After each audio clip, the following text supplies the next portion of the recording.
Okay, let us see exercise 3.2, the first question.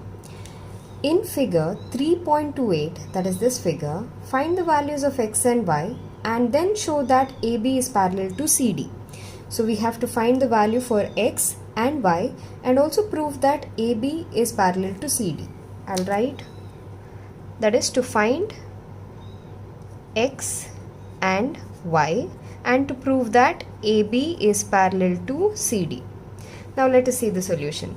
So in the figure, I'll just mark this as EF, the line, and let this point be G and this point be H. We can see that the angle EGA and the angle AGH are nothing but the linear pair angles. So if we add them, we have to get 180 degrees. So I'll write the same, angle EGA plus angle AGH is equal to 180 degrees. This is from linear pair axiom. Now that is nothing but angle EGA is 50 degrees, which is given, and angle AGH is nothing but x, that is equal to 180 degrees. So let's find out x, that is 180 minus 50 degrees, and that will be equal to 130 degrees. So we found out the value for x. Next let us go for y. So it is given that angle CHF is 130 degrees in the figure, and if we observe, these two angles are vertically opposite angles. Therefore, y is equal to 130 degrees because vertically opposite angles, that is angle CHF, that is angle CHF is equal to angle GHD. Therefore, we have the value of x as 130 degrees and y as 130 degrees. Now we have to prove that AB is parallel to CD. If we observe, we can see that x is equal to y is equal to 130 degrees, right? X is equal to y is equal to 130 degrees. Now these form a pair of alternate angles. So if they are equal, they form a pair of alternate angles.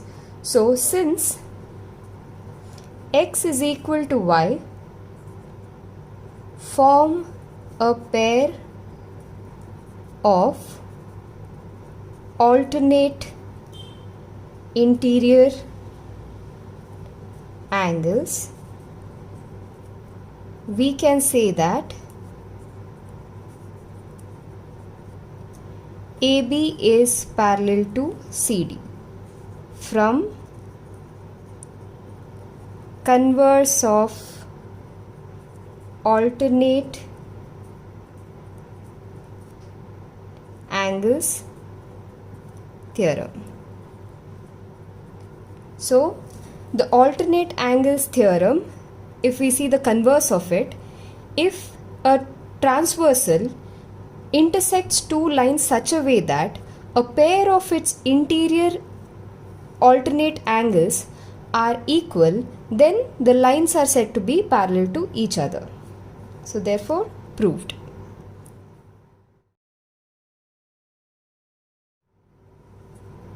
Let us see the second question. In figure 3.29, that is this figure, if AB is parallel to CD, AB is parallel to CD, CD is parallel to EF, CD is parallel to EF, and y is to z is equal to 3 is to 7, this is the ratio of the angles that is given, y is to z, okay, I have not marked z, let me mark z,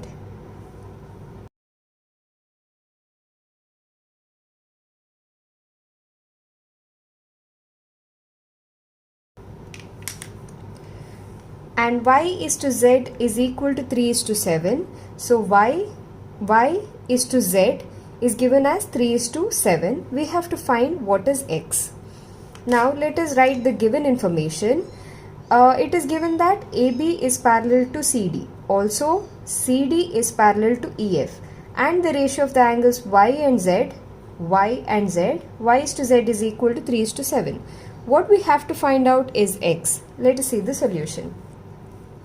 So AB is parallel to CD, that is given, and CD is parallel to EF, this is also given.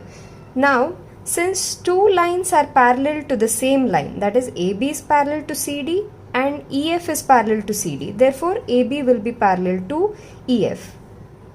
Therefore AB is parallel to EF.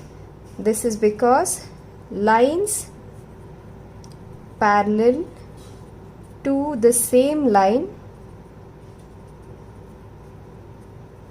are parallel to each other. So therefore we just proved that all of these lines are parallel to each other. Next, angle. Okay, let me mark some of the points on this line. So this is P, this point is Q, this point is R, this point is S, and the end of the line is T. Now angle QRD and angle RSF, these two angles form a pair of corresponding angles and hence they are equal. Therefore angle QRD is equal to angle RSF. Angle QRD is equal to angle RSF, and that is equal to Z. This is because they are corresponding angles. And angle CRQ and angle QRD are nothing but a pair of linear pair of angles. That is, if we add them, we have to get 180 degrees because CD is a line. Therefore angle CRQ plus angle QRD is equal to 180 degrees. Linear pair angles. So angle CRQ plus angle QRD is equal to 180 degrees. That is nothing but Y plus Z is equal to 180 degrees. So CRQ is nothing but Y and QRD is nothing but Z. So that is equal to 180 degrees. So therefore we can use this ratio that is given. So if I use this ratio, I'll write it as 3A plus 7A is equal to 180 degrees. That is, Y we have it as 3, so I've put it as 3A, plus Z we have it as 7 plus 7A is equal to 180 degrees. So this is the ratio of the angles. So we have Y is to Z is equal to 3 is to 7, and hence 3A plus 7A is equal to 180 degrees. Let's find out what is A here. So 10A is equal to 180 degrees. A is equal to 180 by 10, and hence that is equal to 18 degrees. Now let us find out what are the values of the angles. Therefore Y is equal to 3A is equal to 3 into 18. So let us find out the value. 54.